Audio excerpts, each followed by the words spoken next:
Hi, I'm Will Harrell. Would God that any in this noble presence were enough noble to be upright judge of noble Richard. Then true noblesse would learn him forbearance from so foul a wrong. What subject can give sentence on his king? And who sits here that is not Richard's subject? Thieves are not judged, although they are by to hear, although apparent guilt be seen in them.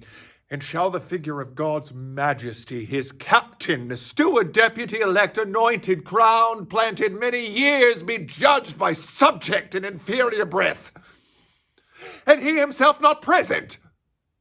Who offended God that in a Christian climate souls refined should show so heinous, black, obscene a deed? I speak to subjects, and a subject speaks stirred up by God thus boldly for his king. My lord of Hereford here, whom you call king, is a foul traitor to proud Hereford's king. And if you crown him, let me prophesy the blood of English shall manure the ground. And future ages groan for this foul act. Peace shall go sleep with Turks and infidels, and in this seat of peace tumultuous war shall kin with kin and kind with kind confound. Disorder, horror, fear, and mutiny shall here inhabit, and this place be called the field of Golgotha, and dead men's skulls. Oh, if you raise this house against this house, it will the woefulest division prove that ever fell upon this cursed earth. Prevent it, resist it.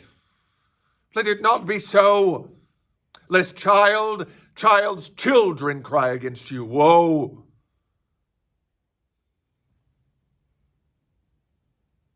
I see. That is confusing. From what I've heard, Daisy is the superior performer. Audiences prefer her, as do her colleagues. She's willing to continue. Why allow a less talented performer to be reinstated? Miss O'Brien may have originated the role, but before we had wagons, we walked. Before there was electricity, we spent our evenings huddled together in the dark. When improvements present themselves, they must be embraced. That is how civilization advances. Allowing weaker specimens to thrive is the hallmark of a diseased society.